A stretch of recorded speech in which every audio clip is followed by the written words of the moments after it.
Um, yeah, let's get Niven. Let's start recording now. How? Now. Ani kinuia, Miigwech dego dikendodem, Majikaning don jaba, Mianwa Majikaning da. Gad debatan Ezhi-nsastang Transitivity. Gaigi kenzin washikidya manda Eshki-nishnaabemjig Transitivity.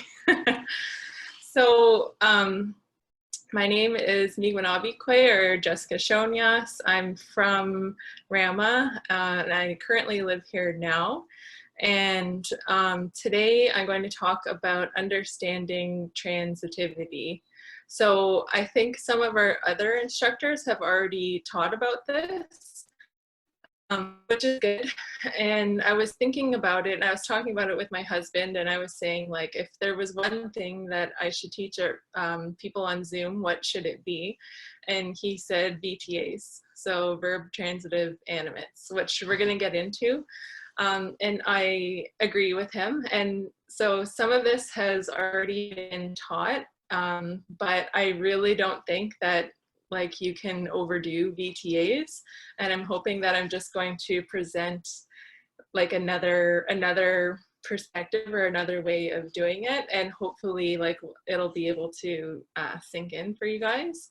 And the biggest issue that I had learning myself and also teaching is like trying to get folks to understand the difference between what is transitive and intransitive, because we don't really think that way in English. And in fact, we don't really think in any way in any language that we speak, like grammatically or linguistically, most of us anyway, right? But there is grammar and there is like a linguistic, whatever you want to call it, rules, conventions that are being followed because we are speaking whatever language it is, right? And we understand each other, whether it's English, French, Anishinaabe, whatever language it is.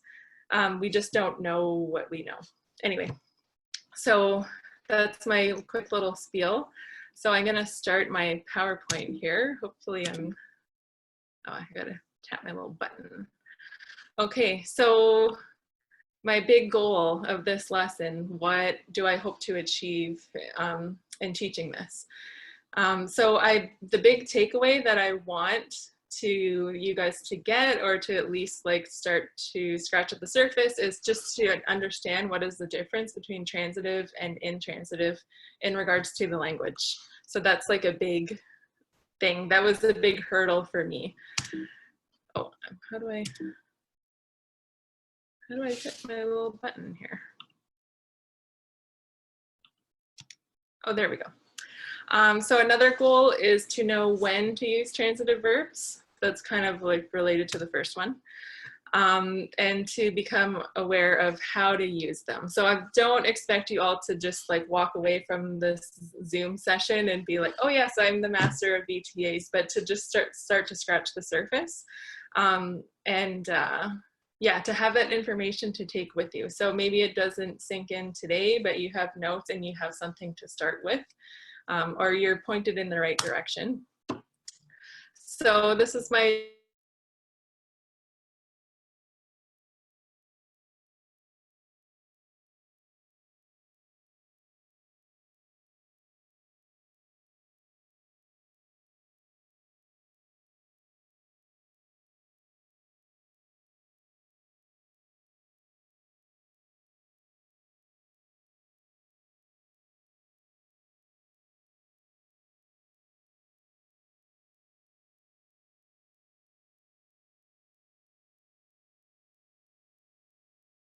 okay.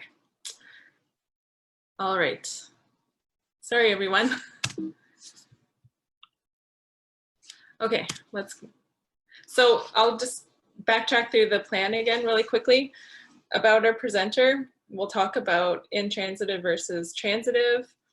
I'll give you the gintam, that's your turn, so I'll give you guys a little chance to try some out for yourself. I'll go over transitive roots, or what my theory is to what those are. We're going to go over some patterns to make things easier.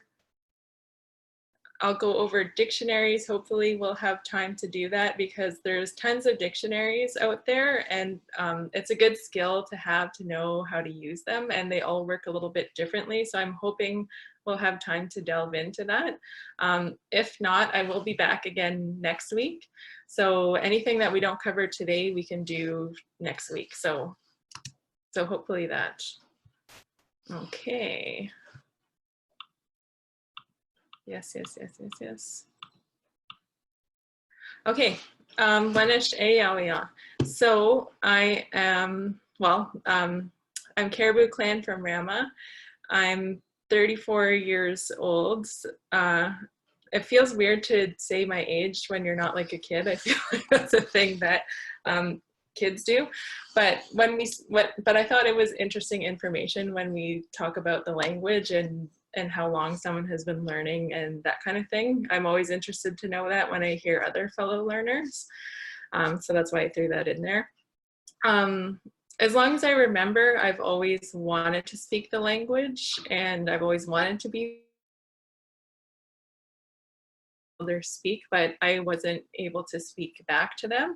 So that's just been like an innate thing that I've always wanted to do. So I've been learning my whole life. But I would say I only like really seriously started committing and learning seriously to the language within the last 6 years. So 2013, I don't have that on here. I took an immersion course in Thunder Bay that was taught by Patricia Ningwants. So that was really good. She's an awesome teacher, and I would definitely recommend her if you ever get a chance. But then things really took off in the summer of 2014, and that was like my first true immersion experience. So before that, I would see like immersion in culture camps, and I would go and it wouldn't actually be immersion. But around 2014, that's when I attended my first immersion camp in Ojibwe Motadida Omag Kiminang is what it's called, or OOG, OOG for short. So that's in Fond du Lac in Minnesota. And at the time, the program ran for 3 weeks, and they were like 12-hour days, no phone, no TV, no nothing. Like, you were truly immersed in language, and I was definitely in over my head. But something just kind of clicked after that. Like, I would say I really noticed the difference like 6 months later. I was just like, the pieces were finally starting to be like put together, and I was able to like roughly put together more advanced sentences. So I just couldn't get over that initial hurdle, and it was going to immersion that really helped me with that. And so I went back to that camp 2014, 2015 the next summer, and then I went back 2018, I think. So I've gone for 3 summers now. And so it really helps. So I did that. And then the next year, 2015, that was my second summer, I went back to immersion. I got hired to teach as an immersion teacher. And that was another big hurdle that I like also arguably wasn't ready to do or quite yet. But at this point, I had like 2 immersions under my belt, and then I was doing immersion as a teacher myself. And again, like I would say like about 6 months in or whatever, I found myself that I could speak as fast as I could think in the language, like as I can do right now in English. And so like that really pushed me forward as well.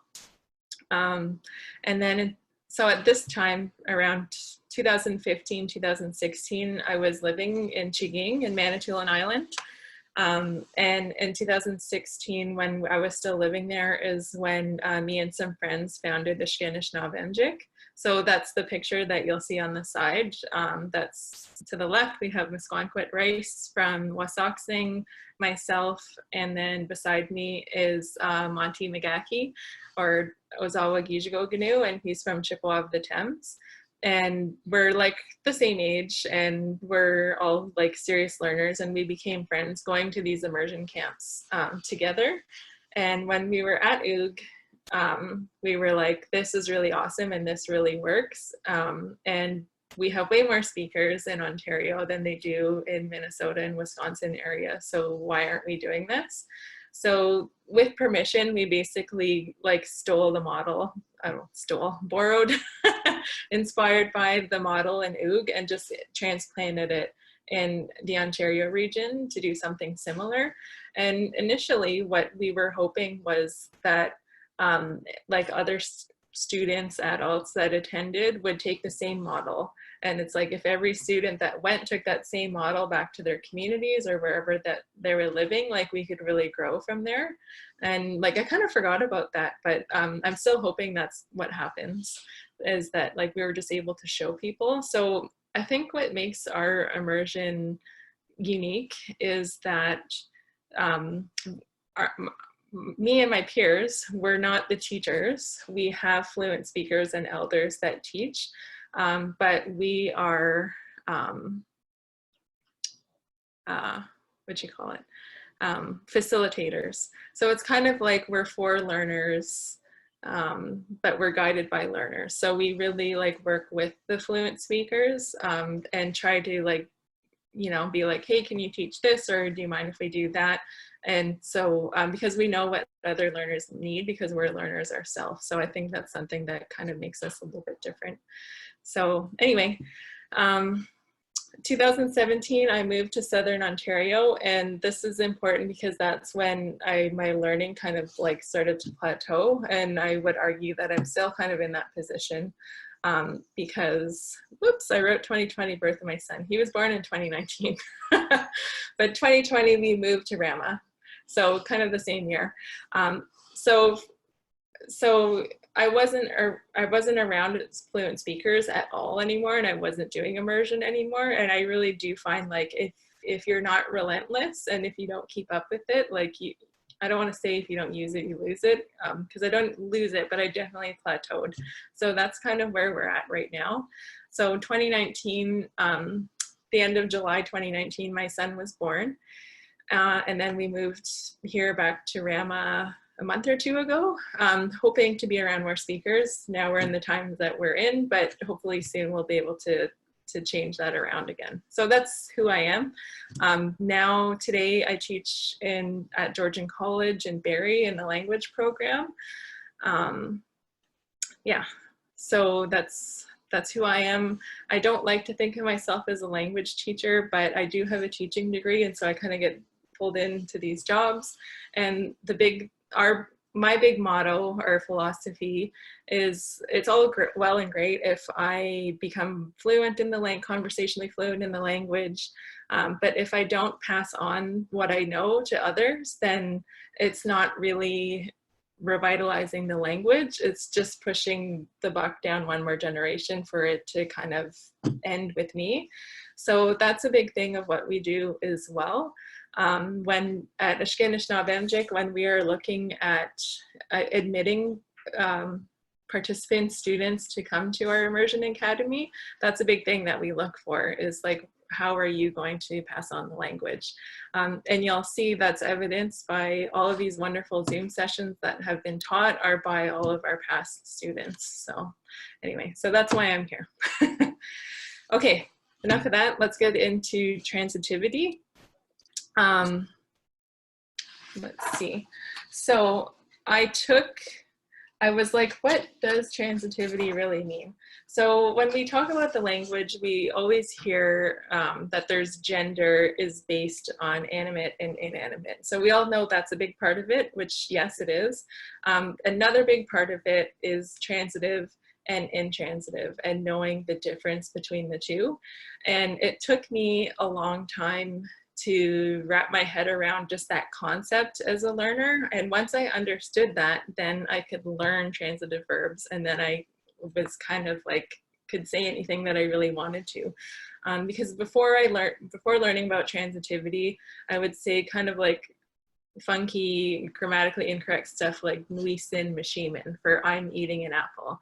And I knew, I was like, I've never heard anyone say that. That can't be right, but I didn't know any better until I learned transitive. So now I know you can't "nuisin mashimin" because "nuisne" to eat is just an intransitive verb, and I'm going to need a transitive verb. I eat the apple or whatever.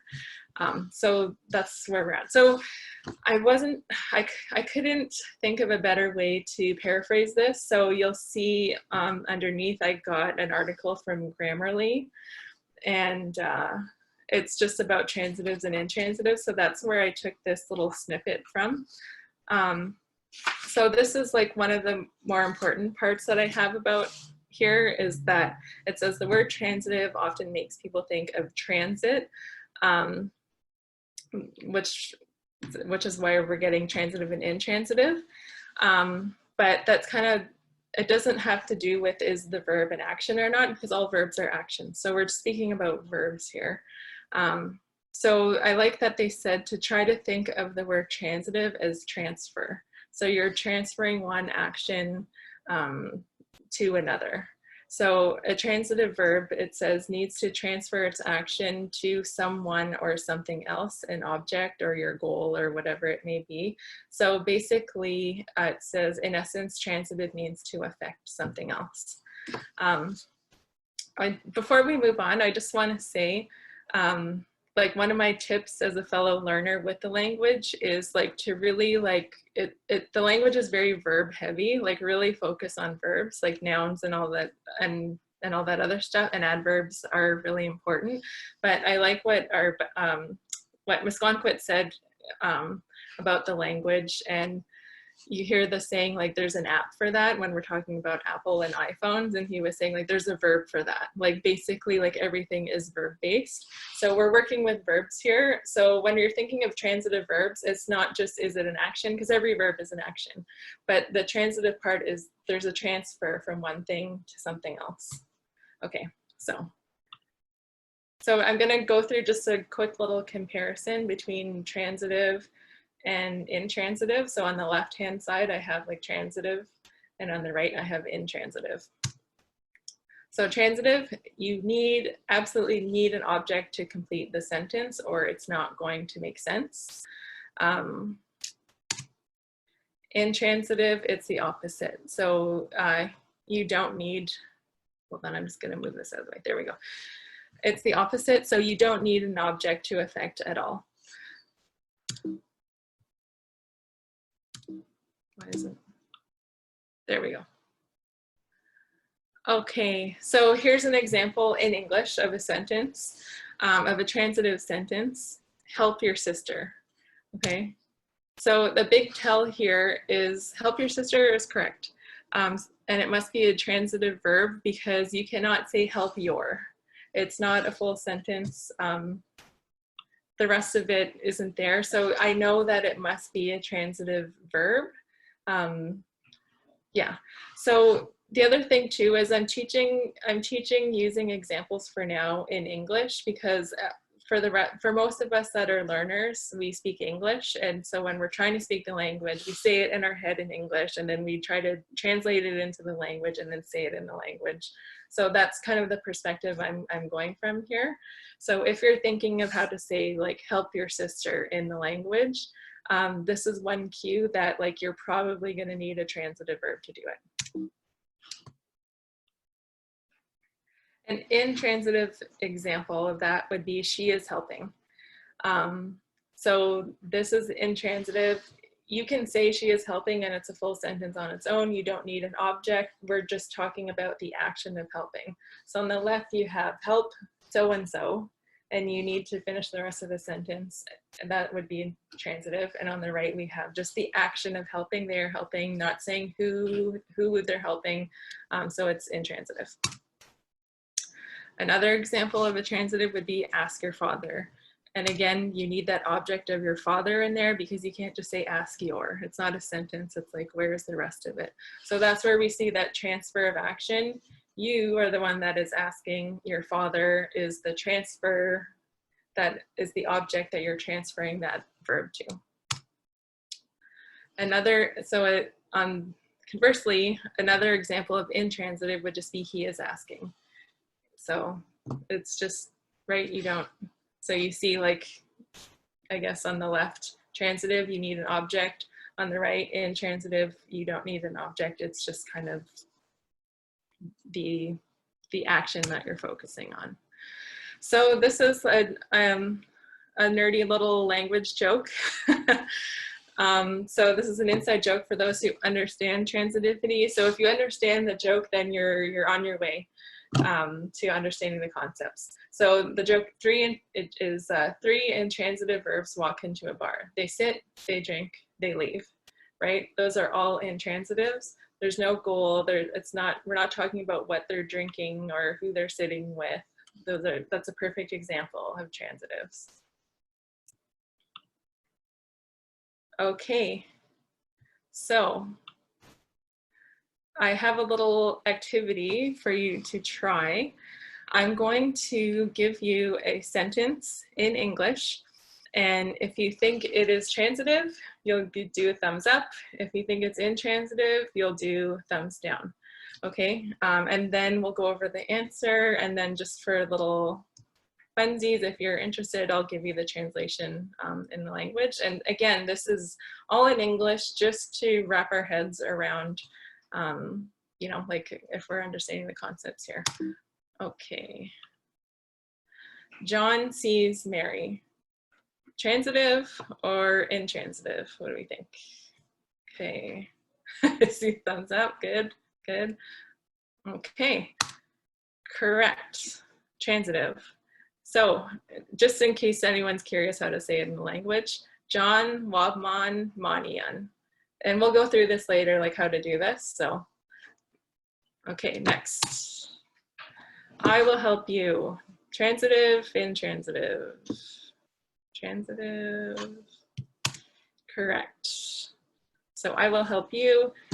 Kad nadmon. Okay. She is helping. Transitive or intransitive? Intransitive, yeah, okay, correct. Nadmage, so just the action of helping, not who they're helping, intransitive. They are eating, what do we think? Okay, I see thumbs down. That is correct. Intransitive, we snewag. If we would specify what they're eating, that would be like they are eating soup, they are eating whatever, right? That would be transitive, but it's just the action. Okay, he is eating an apple. Transitive, intransitive, transitive. So Juan Shimanan. Okay, she is walking. What do we think? That's right. Intransitive, masa. Okay, do you want to walk with me?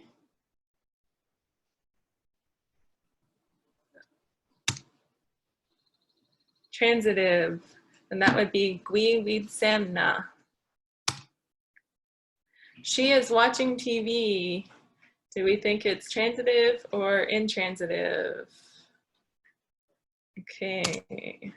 This one would be intransitive. It does, in English, it does sound like you were transferring the action over to the TV, but in the language, we just use ganawabemjig or ganawamjig, which is an intransitive. It just means watching in general, but it's been applied to the term. So I kind of tricked you guys with that one. She is watching you. Transitive, intransitive. What do we think? Transitive, and you would say ganawabmek. Okay, he gave me something. Last one. Transitive, intransitive. Perfect. Okay. So, whoops. Okay, know your root verb. So now we kind of went through the concepts of kind of trying to wrap our heads around the difference between intransitive and transitive. So now we're just going to work with VTAs. So that would be a verb transitive animate. And once you know your root verb, then you're able to kind of plug it into these patterns to be able to conjugate the root verb to form all kinds of different meanings. So we're going to go over that. right now. And this is like one way to think of them. This isn't the be all end all. This is just what works good for me. So root verb is your base to start with. The root that I recommend you work with, or that I work with, is in the command form. And it would be like, you do it to him, her. So I'm commanding you to do something to a third person. Sorry, him, her, or them, gender inclusive. So whatever the verb would be, see. So see him, see her, listen to him, her, talk to him, her, ask him, her, help him, her. That is your command form that I'm talking about. In some dictionaries, you'll see it as 2S imp, which means second person. So that's him, her, they. The S is for singular, as in one person. And the imp is imperative, so a command. So sometimes you'll see that linguistically in some of your books, and that's what that's referring to. So here's some examples I gave you. Ask him, her, them would be kwejim, help him, her, nadamao, or wait for him or her, bobby. So those are some examples. So that is the kind of root verb that I would recommend you to start with. Once you have your root verbs, you'll be able to use a paradigm that's displayed here. And it's going to show you like your beginnings and endings. You always hear people say that, oh, what's really stopping me is I want to know how to do all those beginning and endings. What they're talking about is a paradigm like this. So this is an example of something that Kevin Schilling-Ritchie made for us for Eshki-nishnaabemjig. And this is in our orientation package that we hand out to incoming students. And for them to use. So once you have your root, you can kind of plug it in any old place. So at the top it says VTA A form paradigm positive. So that means these transitive animate verbs that we're working with, that's the VTA. A form, I think Ninotic talked about this in a previous lesson. So that's just independent clause, which is how we're talking right now. And positive. Just it is happening, as opposed to negative, like I don't see you, I don't hear you, etc., etc. So on the left-hand column going down, we have our actors. So we have mean, which is me, geen, which is you, ween, him, her, obviative. So that's your actors going down. And then on the top going to the right, we have our objects or our goals. So who is the action being transferred to? And then you can work through the little chart on your own. So it's all there. I've also made copies of this electronically. So you can all have a copy later. So if you are like furiously taking notes, don't worry about it. I'll give you all a copy later. So that's that. So we're just gonna work with, let me go to the next slide. Oh, here's a bigger version of it. Darn, I should have done that the whole time. So, nope. Okay, yeah. So that's a bigger copy. So if you want to look, like if we look at me to you, so neen to geen, your verb is going to start with a G, and then that space is where you plug in your root verb, so that command form. And then it's going to end with in. So ge in is me to you. Everyone knows I love you, right? Gezagen. So it starts with ge, ends with in, so that would be me to you. And then you can go one more to the right, and you'd have, if I'm doing the acting, neen, that's me, to him, her, it's going to start with n, and it's going to end with ah, right? And you're going to plug your root verb in there. So what's one that everyone knows? Nawab ma, I see him, her, right? So it starts with the N, ends with the ah. So that's kind of how that works. So this is a lot. So how I recommend learning is just to work with the first four. So me, you, him, her, and another him, her. So third person and fourth person, which is called obviative. And working with that, you're able to say quite a bit and then kind of like branch out from there and learn the others. But as far as like how I've been able to get by and what I've seen from other successful learners is is they pretty much study this, right? And you just start with like 1 or 2 different actors, you learn those and you work on and you grow from there. So it looks like a lot, but if you break it down into little pieces, like you're gonna get there. So that's that. So now we're going to go over some patterns, some more patterns, I should say. So we're going to backtrack a little bit to when I was talking about the root verbs. So those are when they are in their imperative form, when you're telling someone to do something to him or her. And most of these transitive animate verbs fall under like one of these 5 patterns. There's a couple of exceptions, of course, some irregular ones. Every language has those, but like if you can kind of master these 5, like you're doing pretty well. You can say pretty much almost everything that you need to say in the language regarding transitive animate verbs. So I'm just going to go over the 5 patterns. So we have number 1, VTAs that end in M. So I'm talking about the root verbs. So quejim is one, and it means ask him, her, or them, right? So these are all patterns. When I talk about the endings, I'm talking about the imperative form. So you have verbs that end in M. So quejim, that's one example, ask him or her. You also have wabum, see him or her, jean, kiss him or her, min, when, think well, think positively of him or her. Those are some examples. 2, you have verbs that end in N.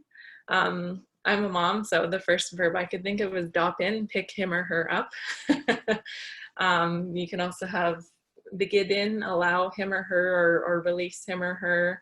Obtojin, hug him or her. So those are some examples. Then we have number 3. Those are VTAs that end in a glottal stop. That's that little apostrophe. And it's just a little pause in your breath.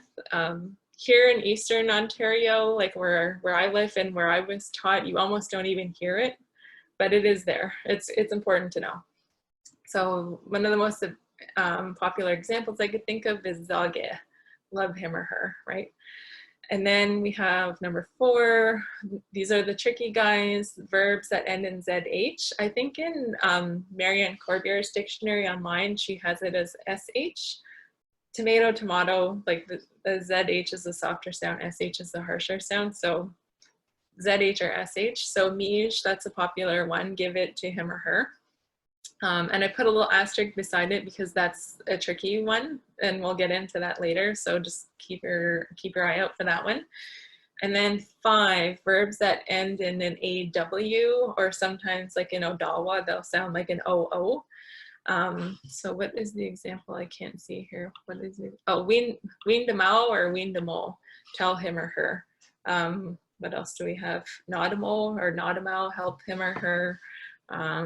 Vizindao, listen to him or her. So those are some. So I would recommend working with that paradigm that I just showed you, and then getting the hang of like these 5.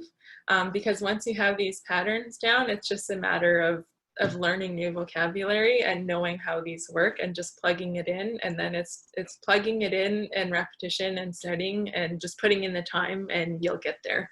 But for now, just keep an eye out for number 4, those ZH ending ones, and number 5, the AW or OO ending ones, because those are kind of tricky ones. The rest of them are pretty straightforward.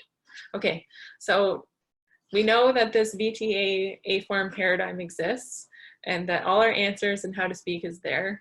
And now we know that there's 5 big patterns. So now it's just combining them. Okay, so I think that's what we're going to get into next. Okay, so I took that chart and I zoomed in and I just cropped everything else out. And I'm just recommend that you work with the first, second, third, and fourth persons for now. And then once you have a hang of those, adding in the other actors. So this is what we're going to work with right now. So again, the left column going down, those are your actors. So me, you, him, her, maybe another him, her. And then the column going across, those are our goals, our objects, or who the action is being transferred to. So again, me, you, him, her, maybe another him, her. So that's what that obviative is. When I teach, I always call it the fourth person. So we have this ween, him, her, third person, but maybe you're telling another story about someone and someone else, right? Neben and Kevin. So one person is always going to be your third person, and the other person is going to be your fourth person. That's what I call it when I teach, because it just makes more sense. But in like linguistically speaking, linguists, I guess, we'll call it obviative. It's the same thing. So if you hear obviative, just think, oh, another third person. That's all that it is, okay? So this is our little chart that we're gonna work with. So I'll just go through it really quickly. So going on the column to the left to the bottom, we have mean. So when me is doing the action to you, it's gonna be ge in. And you're gonna plug your root verb where that little space is. So when you see that space, plug that root in. So continuing on to the right, if it's me doing the acting to third person, it's going to start with N and it's going to end with aw.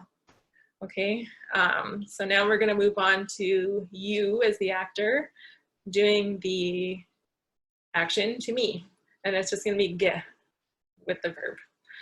And then we're going to have you doing the acting to him, her, and it's going to say ge aw. Okay. Now we're going to move on to him, her, third person doing the acting to me. He does something to me. It's going to start with N and end in ig.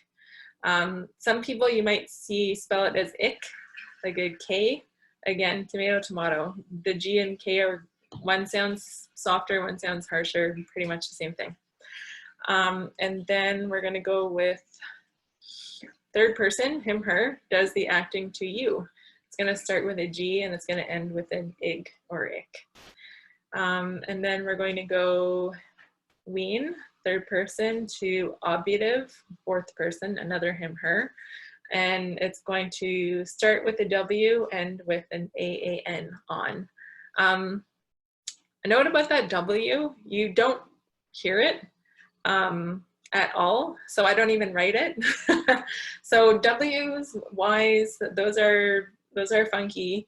I wouldn't worry about the W in front. If you wanted to write it, you wouldn't be wrong, but you're not going to see me write it. The important thing is that it ends in AAN.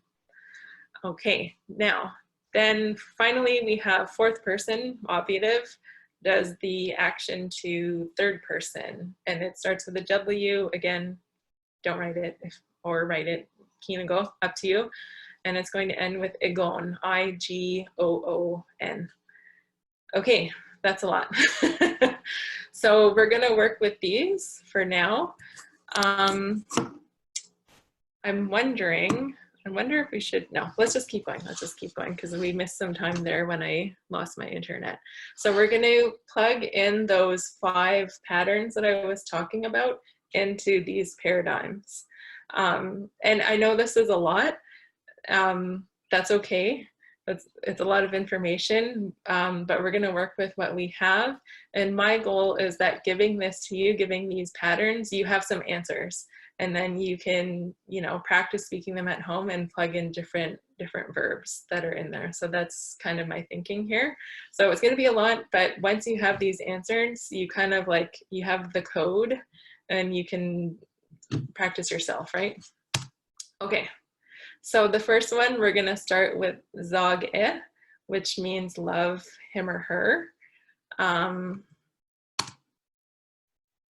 Oh, actually, I want you to see the paradigm. How am I going to do that? One sec. See if I can exit out of here.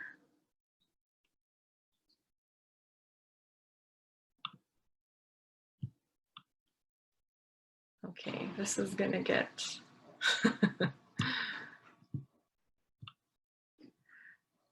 So I'm wondering,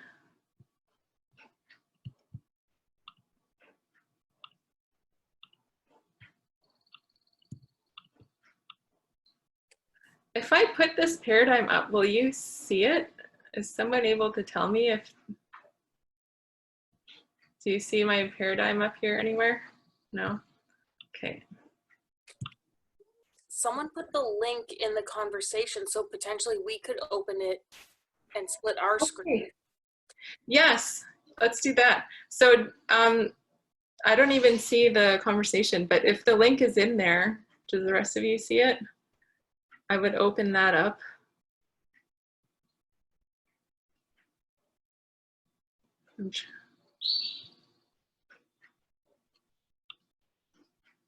Oh, there we go, chat.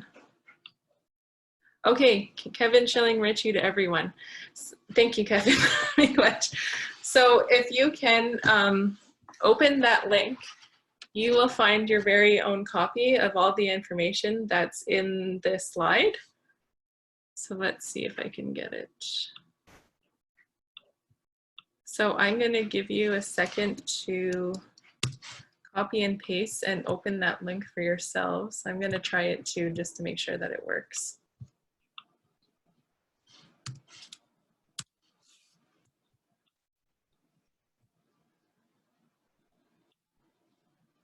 Okay, so I have it open. It says understanding transitivity. It has all the information in here. So you're going to scroll to the third page, and you're going to have your VTA A-form paradigm positive. So you're going to have the big copy with everything, and you're going to have a zoomed in copy that I have that has just mean, gain, lean, and obviative. So use that. Okay, let's pull this back up. Okay, so you're going to take sage and plug it into your paradigm for I love you. So you're going to use mean to gain, right? And it's going to start with a G, and then you're going to plug your root in, and it's going to end with an IN. So it would look like, oops, yeah, like that. Okay, gesag in, I love you. We've all heard this one before, right? Gesag in for I love you. So now I want you to give it a try yourself for saying I love him. So you're going to use neen and ween.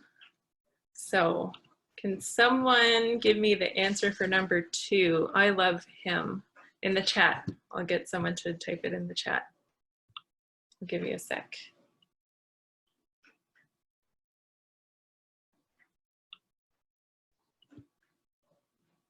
Oh, wow, I just saw everyone's chat.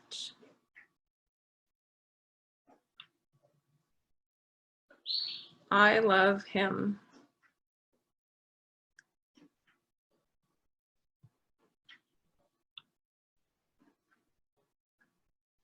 Yes, zog, awesome. Oh yes, the little hearts, I like seeing that. Correct, so you're gonna have N, zog, that would be the full form. So if you have that, that is correct. I also see Polly has nit, zog, perfect.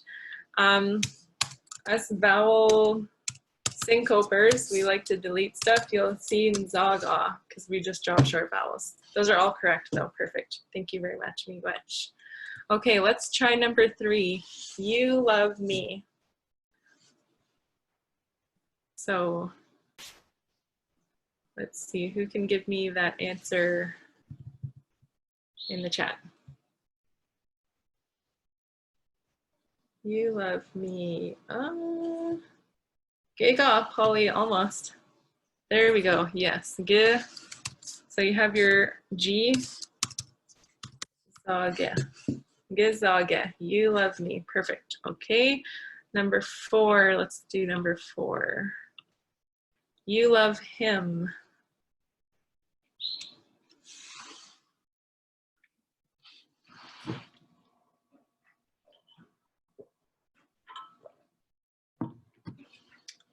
You love him. Miigwech. Awesome. Ge, zage, again, or some are just gonna say ge, zag, just whatever your dialect is. Okay, and number 5, he loves me.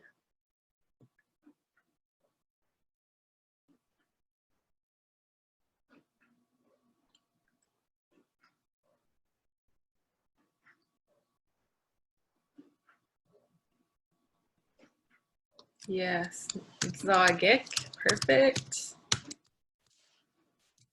Okay, I'm just gonna speed this up a little bit, or yeah. So for he loves you,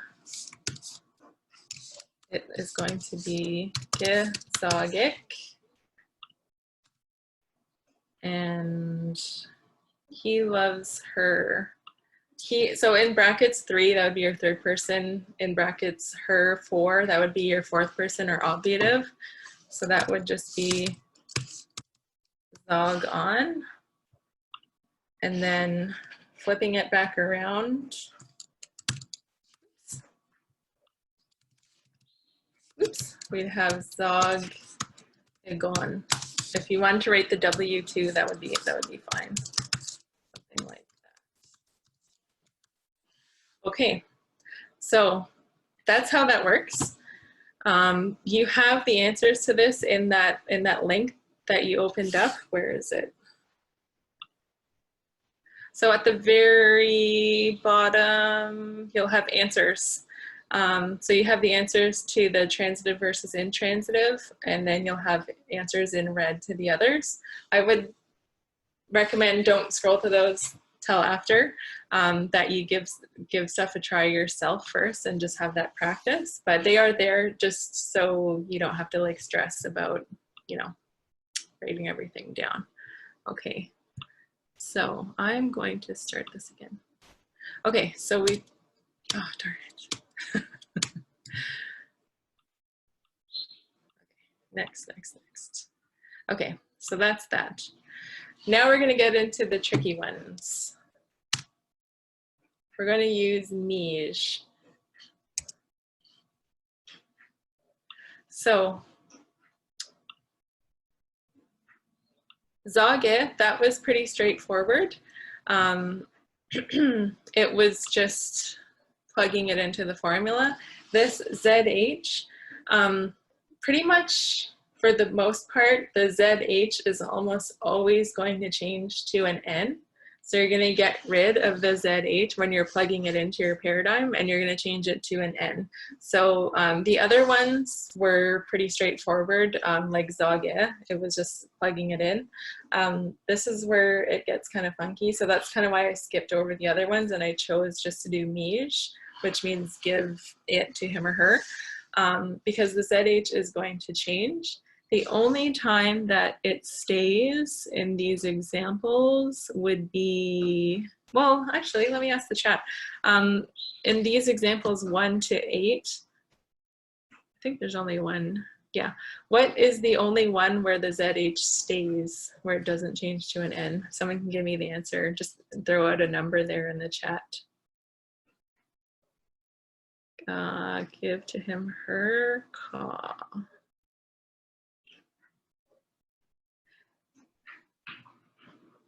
Yes, swe. You're giving me. That's the only time that that ZH, as far as these examples go, is going to stay the ZH. For every other one, the Z from number 1 to 2, and 4 to 8, it's going to change to an N. I don't know why. I'm sure there is a reason. To me, it's like, it's just one of those things, right? Every language has their own little like funky nuances and so forth, and the Anishinaabe is no different. So to me, this is just like one of those things that I stopped getting hung up on it and just accepted it for what it is. So I'm going to give you a chance to go through number 1 to 8 on your own, and then we'll go through them together. So you're going to go through that paradigm again, and you're going to change Miigwech to I'm giving you, I'm giving him, you're giving me. And for all of them, the ZH is going to change to an N, except for number 3. The ZH will stay the same. Okay, so let's go through this together. So how do we say and type it in the chat for number 1. I'm giving you. Yes, giving. Perfect. Awesome. So there's that ZH changed to an N. Okay, and number 2, I'm giving him. How would we say that?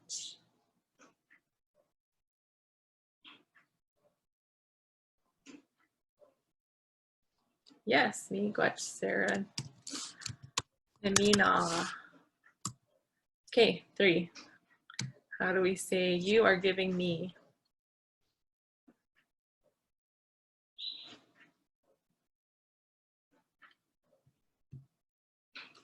Gamish, perfect. Oops.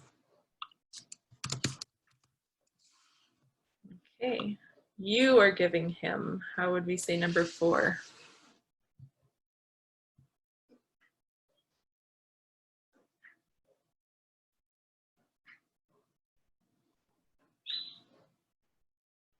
You to him. Gamina, Miigwech, Kinawia, yes, Miigwech. Gamina, okay, and he is giving me.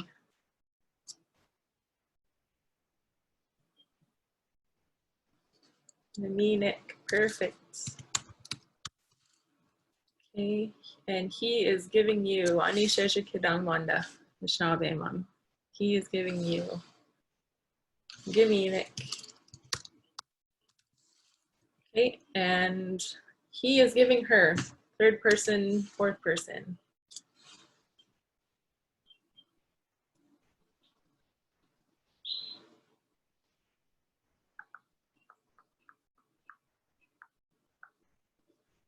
He is giving her.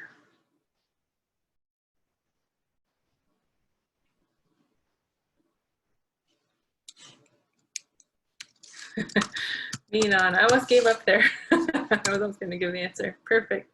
Yes. You could also do the W too if you wanted. You would be correct for both. Yeah.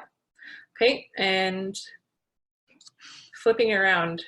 She, 4th person, is giving him. Gega. Minagon, perfect. Miigwech. There. So these answers are in that link at the very bottom. So if you didn't get them, they're there. Okay, so we're going to move on from that. Let's see. Okay, so I'm giving you, Gaminin. I'm giving him, Namina. You're giving me, Gamish. You're giving him, Gamina. He's giving me, Naminik. He's giving you, Gaminik. He's giving her, Minan. And she's giving him, Inagon. Okay, so that was a tricky one. We got through that. So,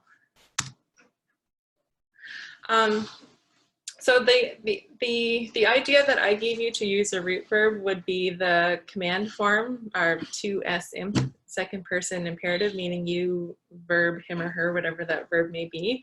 In a lot of other dictionaries though, and teachers and speakers too, I find that they use this form. So I would say use quejim. Other people might say quejima, and I would use nadamo. Other people would say nadamowa, and I would say bobby for verb him or her, and others will have bobbya. So that's another way of using it. If that works for you and you understand that, like, go for all the power to you. That's great. But there's another way. So I showed you that. Most dictionaries and teachers will give you this form for a root.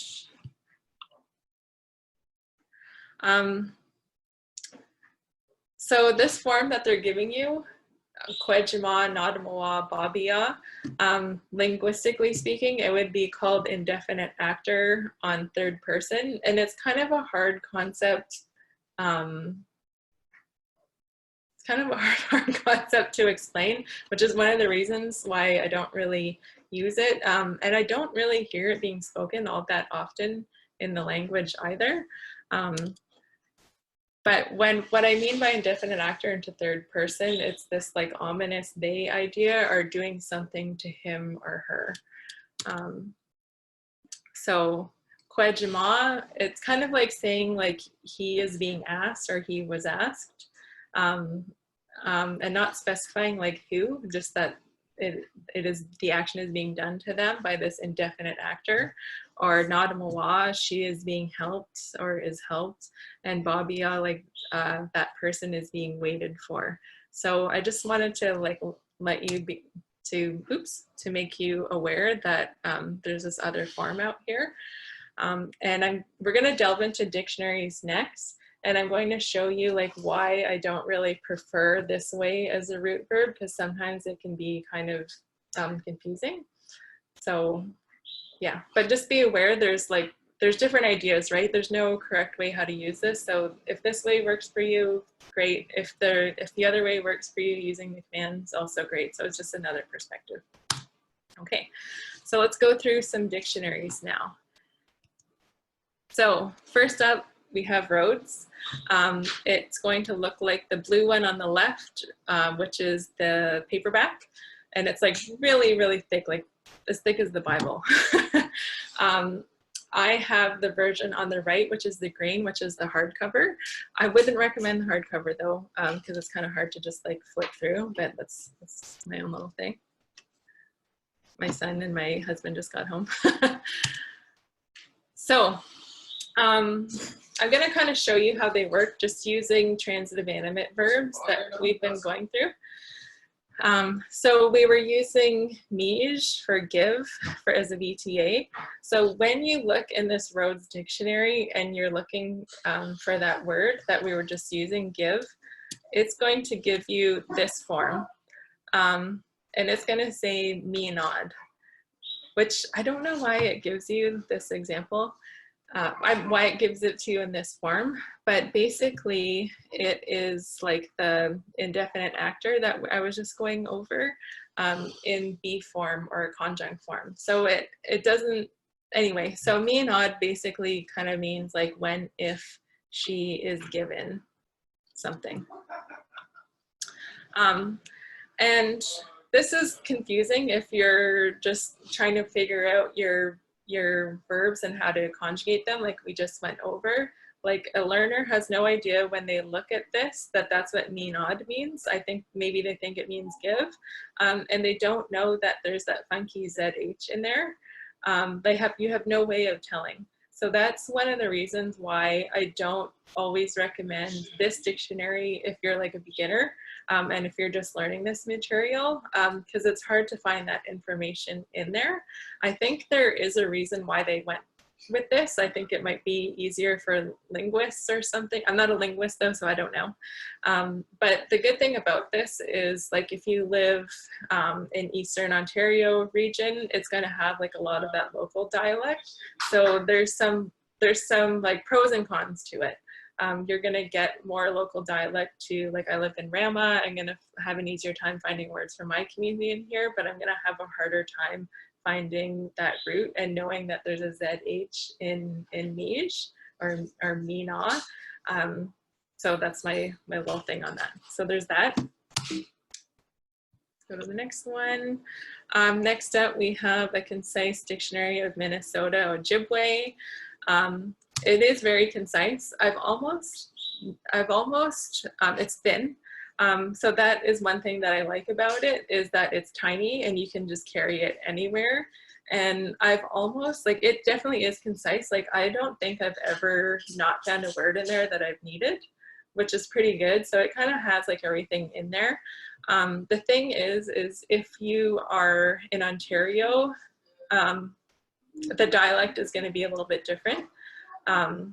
The big important words there are going to be the same. It's going to have a lot more short vowels than we have here, but some of the nouns too are going to be a little bit differently. So if you are out west, perfect. Like, this is an amazing dictionary. If you're from here, like that would just be one thing I would be like not like aware of, I guess you could say.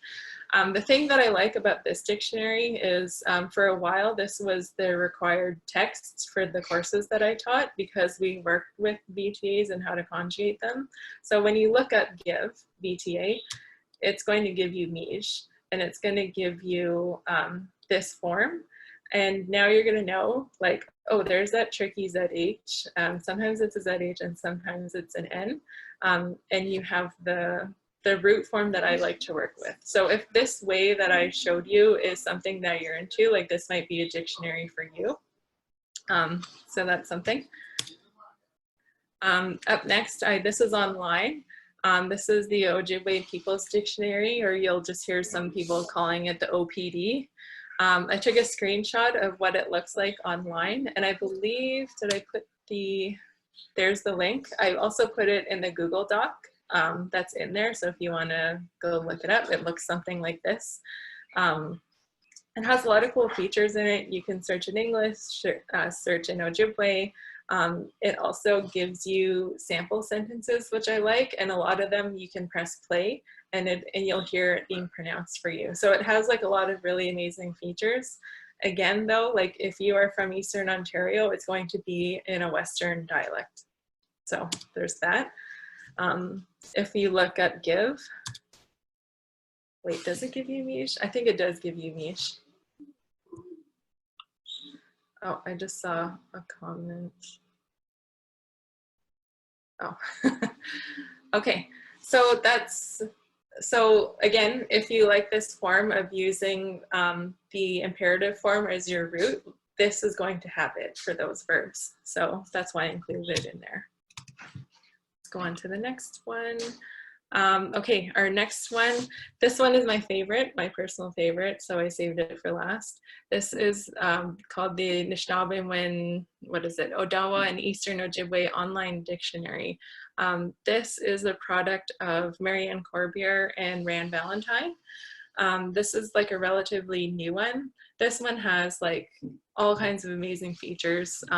Maybe if we have time next week, I'll go into it, but if you see on that little bar, it has under the search bar, you have English to Anishinaabe, Anishinaabe to English, and then you have advanced options. And I use that advanced feature like all the time. So you can under advanced features, you can search for words that start with a certain spelling, or words that end with a certain spelling, or words that contain a certain, so you can look up like any verbs that end in just ah, and it'll give you like everything in the language. And this is kind of a good feature because you'll find like the way we write in the language, it's kind of like Old English where everyone disagrees on how to spell things. Everyone spells things kind of differently. So this allows me, like if I've heard a new word and I'm not around a speaker, I can type in all these different variations with those advanced features and find words. So anyway, just has cool features. So this is the link or the address. Again, that link is also in the Google Doc. Now, if you're gonna look up give, or the VTA version, give something to him or her, it is going to give you this form, Nina. And again, that was that indefinite actor acting on third person, so it just means he or she is given. So that is not really the form that like I prefer, but if you do click on it and expand it, you will be able to find the information that you need. So you have it, you'll see it written as 2S imp. Again, that's second person singular imperative. And that's the form that I like to work with as the root. So it'll give you Miigwech. Or sometimes it'll say full vowel form and it'll give you like the fuller. So if one isn't there, the other is always kind of there, right? Oops, no, that's not it. So this is one that I would prefer. So there's all kinds of other features too, but I just wanted to kind of show you the popular dictionaries that are out there and kind of how to use them regarding your VTAs. So before we continue on, are there any questions so far? This is a lot of information. But before we continue on, you can always turn on your mic too, or type in the chat and Kina go.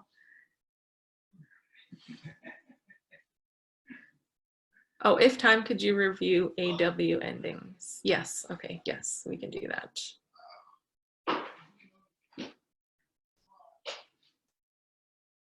This is kick butt, such a good cheating style. I don't want to say how you originally wrote it. Okay. Oh, that's a private message, whoops. Someone said that my lesson kicks butt. Okay, so we're gonna continue on. So just ignore that. We're gonna go over some irregular ones because we have some time. This one is kind of like the bane of my existence. This is one that doesn't, so this is another VTA in a root form, in the root verb that I prefer to work with. And this is so tricky and so weird. So I'm probably not even gonna bother asking you to give me answers because it doesn't make sense and I can't explain it, but I think it is important. So this is an irregular VTA. Some say ije, some say ij, some say jin. So in the West, you'll hear ije, I'm pretty sure. Here, I think I hear jin, and okay, yeah. So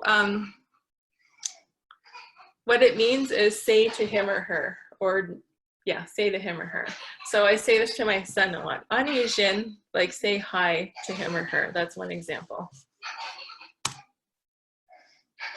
So this guy doesn't fit into any of the other, I don't think it follows any pattern. I think it's just its own beast. So I'm just going to go over that paradigm with you, and I'm going to give you the answers on how to say.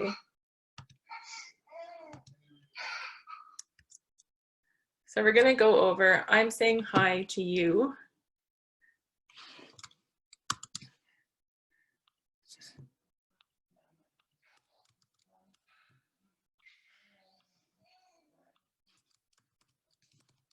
Okay.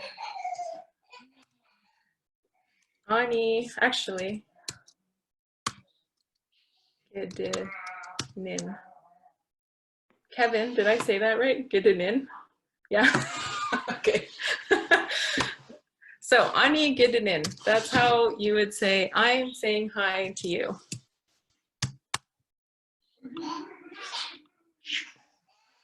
I'm saying hi. Okay, actually, does anyone know how to say number 2? I'm saying hi to him. Ani dina. I'm saying Miigwech, dinachig. Ani dina. Okay, how about swe? You're saying hi to me.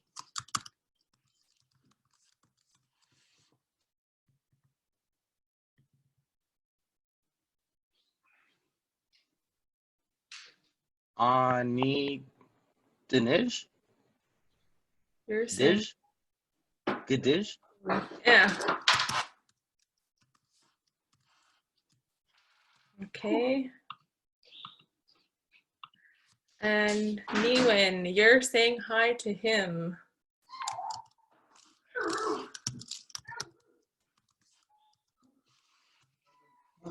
Anyone in the chat, or you can put on your mic, whatever.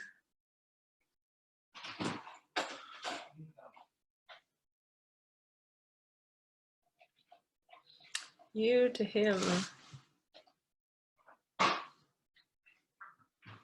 Ani dina. Hey, and Nanan, he's saying hi to me.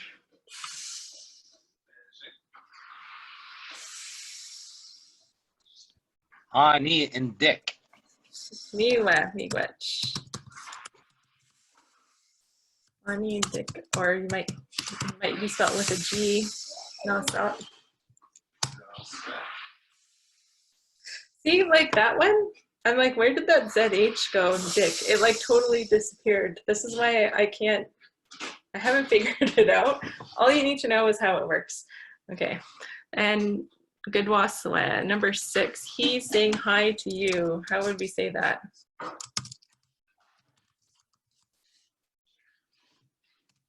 Ani, finish.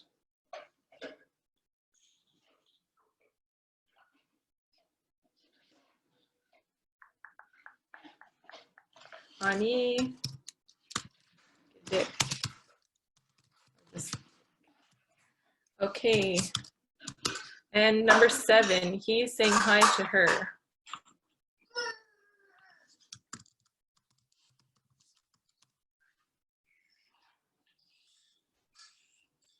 He's saying hi to her. You'll hear this form a lot in stories, right? Yes, dinan. Right? If we're listening to speakers talk to each other and we're real nosy because we all want to learn, you'll hear that one, right? Dinan, dinan. And number 8, she, 4th person, obviative, is saying hi to him. Ani sheji kidang wanda.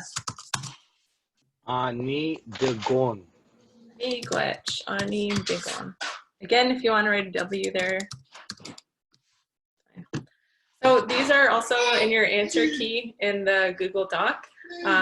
This is another totally irregular one, which is good to know, right? This is like such a useful word, but it's totally irregular and it's totally its own thing. So if it doesn't make sense to you, don't worry about it, because that's kind of the only one I know of that really works like that. Okay.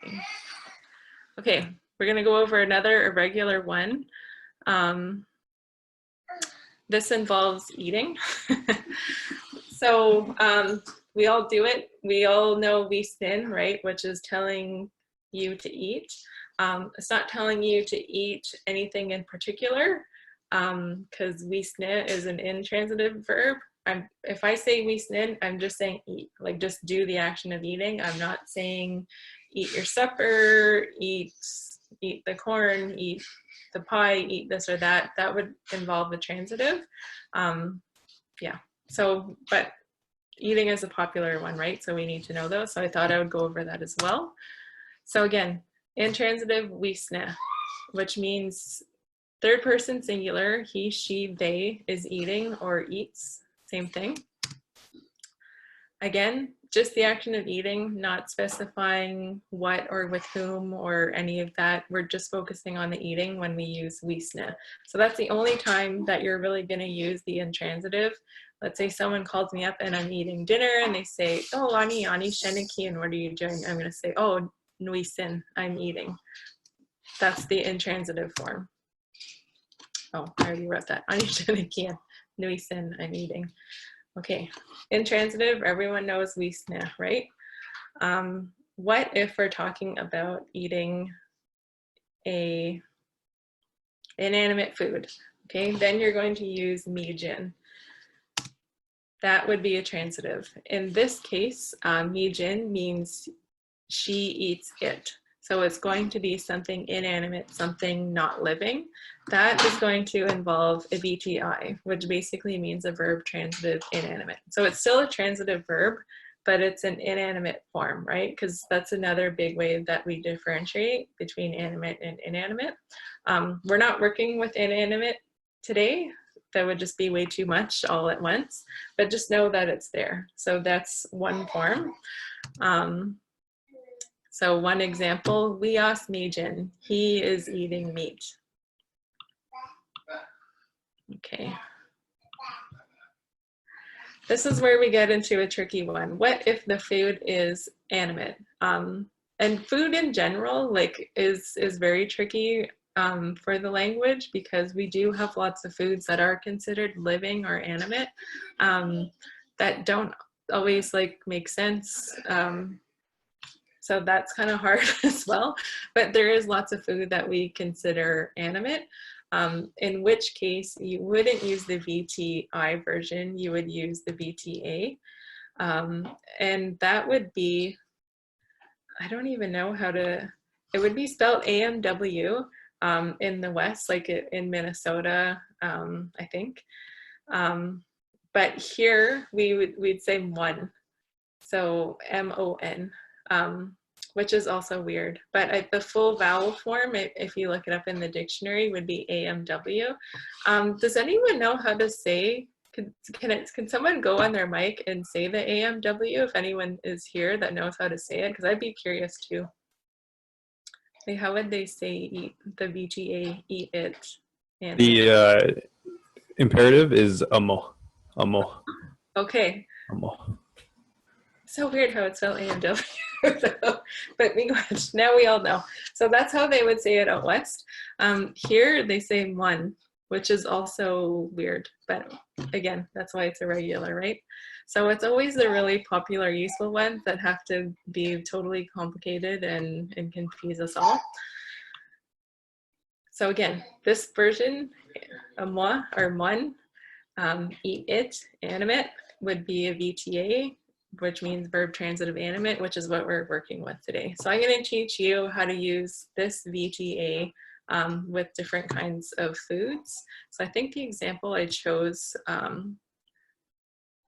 was corn, because that's animate. Yeah. So you would say weshki-nin, commanding someone to eat. Again, you're just telling them the action. Eat, weshki-nin, okay? But if you're trying to say eat your corn or eat the corn, then you're going to need the transitive version, and corn to us is animate. So you'd say mun damen. Okay, so that's when you would use that example.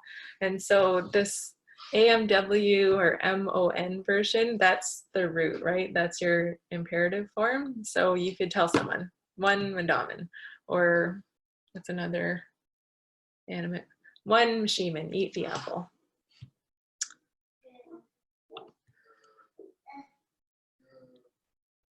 Okay. So I already put in the word for corn, damen, into all of these. Let me just put these all up. So can everyone see this? 1, 2, 3. I'm eating corn, you are eating corn, he is eating corn.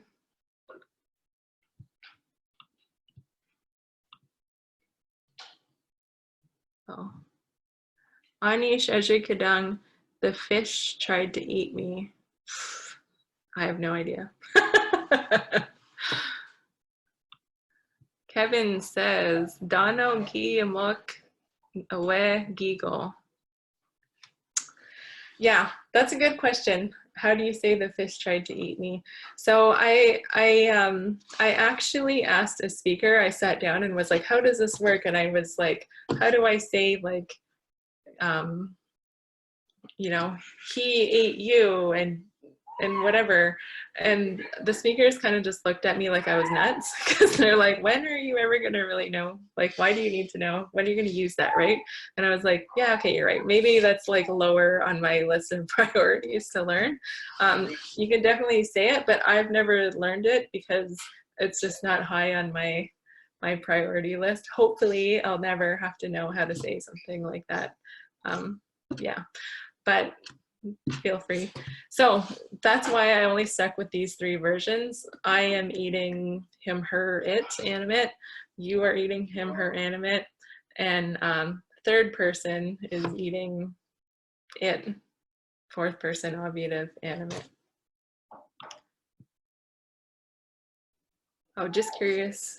Yeah, that would be interesting. Just curious if it followed the same rules as AW. Yeah.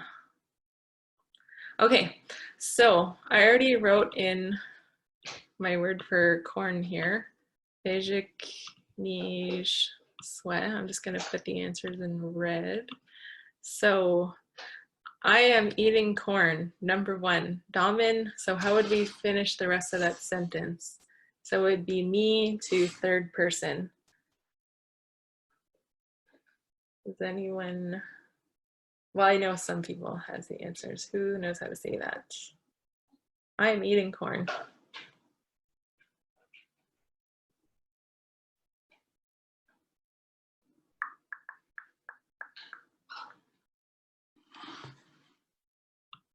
Damwan damen. Perfect. Yes. I'm gonna spell it. Oh, let's go with Polly's spelling, because then we can see it a little better. She has the AMW and the AA. Nin dam wa. Again, here, vowel syncope, right? We say everything really fast. They're going to say dam wa. That's where that's coming from. Perfect. So I'm eating corn. Damin dam wa. Okay. You are eating corn. It's going to be the same thing, except for the first letter, right?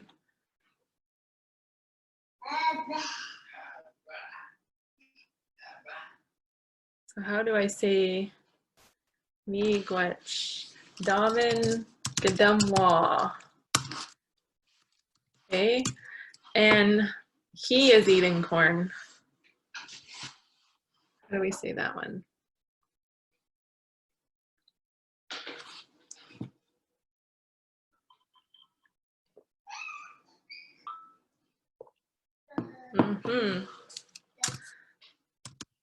Dumb one. Okay, number 3. He is eating corn. Damin damwan. Is that good? Correct? Trick question. I see a thumbs up, but there's something missing here. Gawin, LMAO. Yeah, dominant. I'm dominant. Yeah. Haha, I tricked you. Everyone's like, yeah, that's good. Right. So this way, damin, damwan, that would be correct if the corn was eating someone else. And we don't know who the other thing is that the corn is eating. But we are trying to say he is eating corn. So now when we add that dominant, now we know that it is the corn that is being eaten and not the opposite way around. So you need this little ending here, this an or yun kind of ending. Think of it as the same ending when you pluralize an inanimate object. It's going to be like an an ending or iin kind of ending. And in this case, it's called obviation. So you're letting me know who is the fourth person or who is the obviative, because a lot of times in the language, the order of the sentence generally doesn't matter. Like when we're working with sentences like this, like you could switch, you could say damwan dominant or dominant damwan, and it's going to mean the same thing. And we're always going to know that it is the corn being eaten because of this obviation at the end right here, this an ending. So when you have a third person, he, doing the acting on a fourth person, another third person, right, the obviative, you have to let the person know who is the fourth person in this case, and you're going to add that an ending. Blah. Ooh, tongue twister there. So that was my trick question. So that's another thing to keep in mind when you're working on 3 and 4 and vice versa, to always obviate, to always add that an ending onto your noun, whoever. So that's where that term obviative comes into play. So we've reached 7:30. Whew, that was a lot of stuff. I'm gonna stop it there. I'm just going to remind you before we finish for today, though, that there is that Google doc that I made, and it's called Understanding Transitivity. It has all of the information from today. It has all of those links from the Grammarly website. It has the VTA paradigms. It has, I think I put the roots, the examples of the roots in there. And, oh, it doesn't, I don't think. I will add those. And it has the answers at the very bottom to everything in here, including the tricky ones that we just went over. So that's that. I will